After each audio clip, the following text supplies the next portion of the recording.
मंगलवार को अदालत में खान सर उर्फ फैजल खान के जुड़े विवादित मामले पर सुनवाई हुई, लेकिन कोर्ट ने उन्हें फिलहाल अग्रिम जमानत नहीं मिल सकी।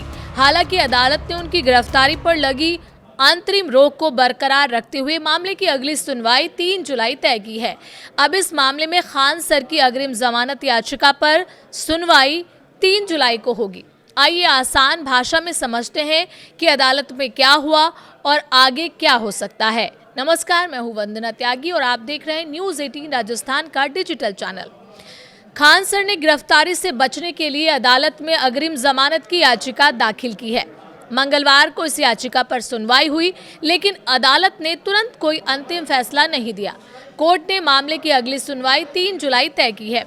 हालांकि राहत की बात यह है कि तब तक खान सर की गिरफ्तारी पर लगी अंतरिम रोक जारी रहेगी, यानी फिलहाल उन्हें गिरफ्तार नहीं किया जाएगा। सरकारी पक्ष ने क्या कहा? सुनवाई के दौरान सरकारी वकील ने अदालत के सामने खान सर के 2 बॉडीगार्ड्स के हथियारों के लाइसेंस से जुड़े दस्तावेज पेश किए। सरकारी पक्ष का दावा है कि इन लाइसेंस में कई गंभीर अनियमितताएं मिली हैं। इसी आधार पर उन्होंने अदालत से कहा कि फिलहाल खान सर को अग्रिम जमानत नहीं दी जानी चाहिए। लाइसेंस में क्या गड़बड़ी बताई गई है?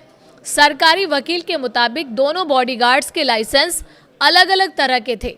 एक बॉडीगार्ड का आर्म्स लाइसेंस सिर्फ उसके अपने राज्य में ही मान्य था, वहीं दूसरे के पास ऑल इंडिया लाइसेंस था। लेकिन आरोप है कि बिहार में हथियार रखने और इस्तेमाल करने के लिए जो जरूरी कानूनी औपचारिकताएं होती हैं, वो पूरी नहीं की गई। इतना ही नहीं, सरकारी पक्ष ने ये भी बताया कि संबंधित लाइसेंस का नवीनीकरण अप्रैल में ही खत्म हो गया था, लेकिन समय पर उसे रिन्यू नहीं कराया गया। सरकार का कहना है कि यह हथियारों के कथित अवैध उपयोग का मामला बनता है। कोर्ट ने क्या फैसला दिया? दोनों पक्षों की दलील सुनने के बाद अदालत ने कहा कि अभी अग्रिम जमानत पर फैसला नहीं दिया जाएगा और कोर्ट ने अगली सुनवाई 3 जुलाई तय कर दी। इसका मतलब ये है कि खान सर को फिलहाल गिरफ्तारी से राहत मिलेगी, लेकिन ये राहत अस्थायी है। अग्रिम जमानत मिलेगी या नहीं, इसका फैसला अगली सुनवाई में होगा। बॉडीगार्ड्स पर भी कार्रवाई। इस मामले में सिर्फ खान सर ही नहीं, बल्कि उनके दोनों बॉडीगार्ड्स भी कानूनी कार्रवाई का सामना कर रहे हैं। उनके खिलाफ फायरिंग और हथियारों के कथित अवैध इस्तेमाल को लेकर पहले से मामले दर्ज हैं। अब हथियारों के लाइसेंस से जुड़े नए तथ्यों के सामने आने के बाद इस केस की अहमियत और बढ़ गई है। अब आगे क्या होगा? अब सभी की नज़र 3 जुलाई पर है।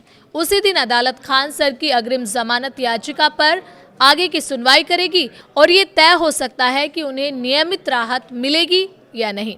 फिलहाल इतना तय है कि 3 जुलाई तक उनकी गिरफ्तारी पर रोक जारी रहेगी, लेकिन केस की कानूनी प्रक्रिया आगे बढ़ती रहेगी।